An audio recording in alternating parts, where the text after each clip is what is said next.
BNP চাচ্ছে সিটের অনুপাত, আর অন্য দল চাচ্ছে ভোটের অনুপাত। পার্লামেন্টে সেখানে সংখ্যানুপাতিক পদ্ধতি ইন্ট্রোডিউস করার আর কোনো সুযোগ এখন আর নাই। বিএনপি কিন্তু এই সংস্কারের ক্ষেত্রে কিছু কিছু ক্ষেত্রে বেশ ছাড় দিয়েছে, উদারতার পরিচয় দিয়েছে। তো এই যে বিভিন্ন দল, এগুলা কি তারা নিজের থেকে বলছে, নাকি ডিপ স্টেটের কেউ কেউ তাদের দিকে বলাচ্ছে বিএনপি ছাড়া বাকিরা বিভিন্ন সময় অবস্থার পরিবর্তন করছে? নির্বাচন না দিয়ে দেশের যে সামগ্রিক অবস্থার উন্নয়ন করা সম্ভব না।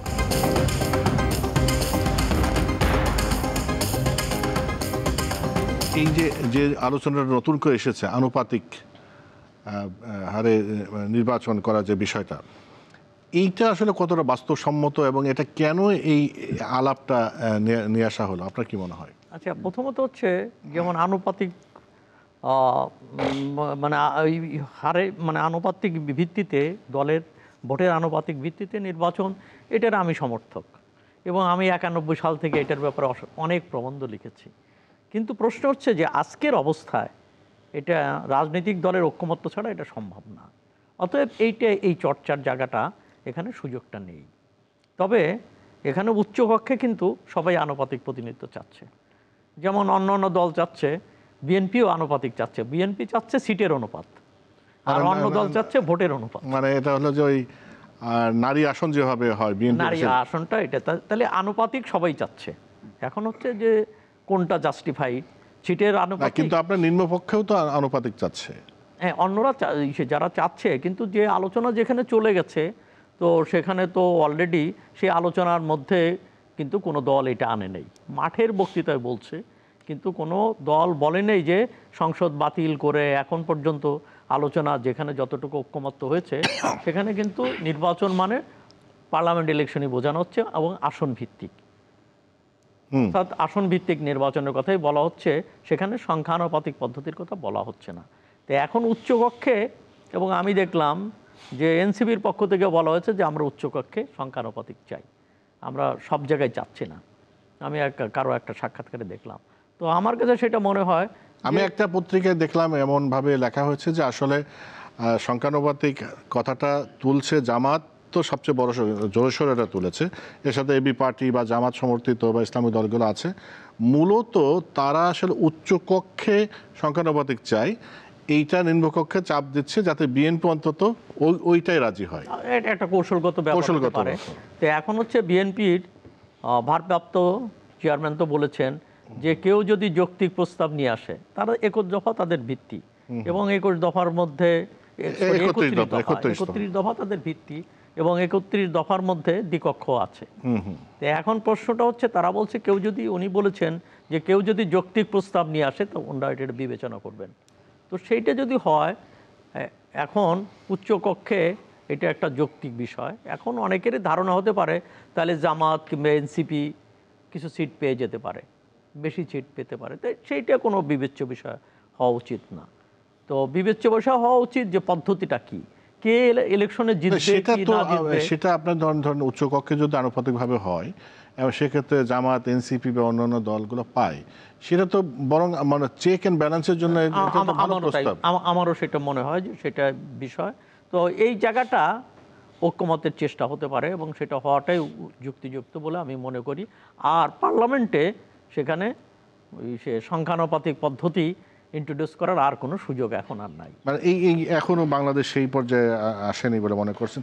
আচ্ছা, ঠিক আছে, আমরা অন্য একটা প্রসঙ্গে আসি, মানে সামগ্রিক এই সমসাময়িক বিষয় যেহেতু, কারণ আনোয়ার আপনি বলছিলেন যে নির্বাচন বা এই বর্তমান যারা আছে এরা ডিপ স্টেট বা কেউ কেউ ক্ষমতা একটু আরও কিছুদিন থাকতে চায়, এরকম একটা আলামত বা আপনারা মনে করেন। সেক্ষেত্রে যে ফেব্রুয়ারিতে নির্বাচন হওয়ার কি কোনো না হওয়ার কোনো আশঙ্কা আছে? সাথে এটা বলি, একটা বড় স্টেক হোল্ডার যারা আছে এদেরকে উপেক্ষা করে এই সরকার কি সেই পরিমাণ, তাদের কি শক্তি আছে যে যারা এই বড় বড় স্টেক হোল্ডার তাদেরকে উপেক্ষা করে মানে ক্ষমতা কোনো তালবাহানা করে ক্ষমতায় থেকে যাওয়া? না, সেটা তো মানে একটু আলোচনা করে বলতে হবে বিষয়টা, যে চিফ অ্যাডভাইজার কিন্তু ফিরে আসার পর কিন্তু উনি কিন্তু ফেব্রুয়ারিতে যেটা বলা হয়েছে, মানে পর্যাপ্ত অগ্রগতি হলে বিচার এবং সংস্কারে নির্বাচন হতে পারে। কিন্তু আপনার প্রধান নির্বাচন কমিশনার ওনার সাথে সাক্ষাৎ করেছিলেন, এই সৌজন্য সাক্ষাৎ বলা হয়েছে, কিন্তু একটা পর্যায়ে বলছেন যে আমরা ফেব্রুয়ারি এবং এপ্রিল ধরে আমরা অগ্রসর হচ্ছি। এখানে তো সংশয় তৈরি হয়, যেখানে পরে অবস্থানটা আসলো যে অগ্রগতি হলে ফেব্রুয়ারি মাসে নির্বাচন হতে পারে। আবার সিইসি যদি বলে আমরা ফেব্রুয়ারি এবং এপ্রিল ধরে আমরা অগ্রসর হচ্ছি, তাহলে জিনিসটা একটু মানে সংশয় কি তৈরি করে না, একটা ধোঁয়াশা কি তৈরি করে না? যেখানে সর্বশেষ যেটা এক ধরনের একটা ঘোষণা হলো, লন্ডন ঘোষণা, সেই ভিত্তিতে বলতে পারতে আমরা মানে তৈরি হচ্ছি। সিএসসি তো ডিসেম্বরে প্রস্তুত। হ্যাঁ, কিন্তু এর আগে যে সাহেব বললেন সিএসসি কিন্তু এই বছরের শুরু থেকে বলে আসছে আমরা যখন বলবে আমরা ডিসেম্বরের জন্য প্রস্তুত আছি। এই কথা বলে এখন যদি বলেন ফেব্রুয়ারি থেকে, এই একটা বিষয় আছে যে বলতেছেন যে আমরা এপ্রিল, এই 2টা মাস ধরে আমরা অগ্রসর হচ্ছি। আর সবচেয়ে বড় যে সমস্যা দেখা গেছে, বিএনপি কিন্তু এই সংস্কারের ক্ষেত্রে কিছু কিছু ক্ষেত্রে বেশ ছাড় দিয়েছে এবং উদারতার পরিচয় দিয়েছে। যেমন প্রধানমন্ত্রীর যে 10 বছর মেয়াদ, সেটা তারা মেনে নিয়েছে। তারপর রাষ্ট্রপতি গোপন ভোট, সংসদীয় কমিটিতে বিরোধী দলকে সভাপতির পদ দেওয়া, তারপর আপনার ডেপুটি স্পিকার, এরকম বেশ কিছু বিষয়ে তারা ছাড় দিয়েছে। কিন্তু জামাত ইসলামী তার বারবার অবস্থান পরিবর্তন করছে। জামাত ইসলামের নায়েব জানুয়ারি মাসের শেষের দিকে হবে গিয়েছিলেন, ফিরে আসে উনি কিন্তু বলেছিলেন যে ফেব্রুয়ারি মাসে নির্বাচন হতে পারে, রোজার আগে হতে পারে। হ্যাঁ, কারণ এপ্রিলে আবহাওয়া অনুকূল থাকবে না। পরে আবার উনি বললেন কিছুদিন পরে, যখন এটা একটু দলের ভিতরিয়ে হলো, তখন আবার বললেন যে না, এপ্রিলে হতে পারে। এনসিপি তো এক এক সময় এক এক দাবি নিয়ে আসছে, প্রথম হচ্ছে বিচার এবং সংস্কার শেষ হওয়ার পর। এখন আবার ওই দেখলাম একজন নেতা বলেছেন যে পুলিশের সংস্কার হতে হবে আগে। তো এক একটা তারা স্থির থাকছে না আর কি। তো এই যে বিভিন্ন দল, এগুলা কি তারা নিজের থেকে বলছে নাকি ডিপ স্টেটের কেউ কেউ তাদেরকে বলাচ্ছে? হ্যাঁ, এবং জামাত হয়তো দেখছে যে এইভাবে থাকলে আমাদের সুবিধা হবে, মাঠ পর্যায়ে আমরা দলটাকে আরও গুছিয়ে নিতে পারবো। তারপর এনসিপি তারাও মনে করছে আমরাও যথেষ্ট সময় পাবো, দলটাকে আরেকটু গোছাতে পারবো। যেমন এই জুলাইকে কেন্দ্র করে কিন্তু তারা বেশ ব্যাপকভাবে ঢাকার বাইরে বিভিন্ন জায়গায় যাচ্ছে। এই দিবসকে স্মরণ করেই, জুলাইকে স্মরণ করেই কিন্তু এক ধরনের গণসংযোগ করছে এবং তারা নির্বাচনের কথা বলছে, শর্ত দিচ্ছে তারা যে এই হলে নির্বাচন হতে পারে। কিন্তু তারা অনেক আগে থাকতেই কিন্তু বেশ কয়েকজন নেতা তাদের এলাকায় নির্বাচনী জনসংযোগ কিন্তু তারা জোরে সোরে শুরু করেছে। তো এই সব কিছু মিলে মনে হয় যে ডিপ স্টেটের একটা ভূমিকা আছে। রাজনৈতিক দলগুলো বিশেষ করে বিএনপি ছাড়া বাকিরা বিভিন্ন সময় অবস্থার পরিবর্তন করছে আর কি। এই জন্য আর সিএসসির সর্বশেষ কথাটা আমার কাছে মনে হয়েছে যে মানে যেখানে প্রধান উপদেষ্টা বললেন ফেব্রুয়ারিকে ধরে আমরা অগ্রসর হব, সেখানে এসে আবার হঠাৎ করে সিএসসি বলে দিলেন যে আমরা এই 2 ফেব্রুয়ারি এবং এপ্রিলকে ধরে। এটা তো সন্দেহের উদ্রেক করে। আবু সাইদ খান, আপনি কি মনে করেন ফেব্রুয়ারিতে নির্বাচন না হওয়ার কোনো আশঙ্কা দেখেন আপনি? আচ্ছা, ওখানে সিসির কথা একটা সংশয় তৈরি হচ্ছে। প্রথমত হচ্ছে, যখন প্রধান উপদেষ্টা এবং সিএসির মধ্যে এই সময় নির্বাচনের তারিখ নিয়ে যখন জল্পনা কল্পনা চলছে, আলাপ আলোচনা হচ্ছে, তখন দেখা হলো, কিন্তু তারা কোনো স্টেটমেন্ট করলো না, কেউ বললেন না যে আসলে কি আলাপ হয়েছে।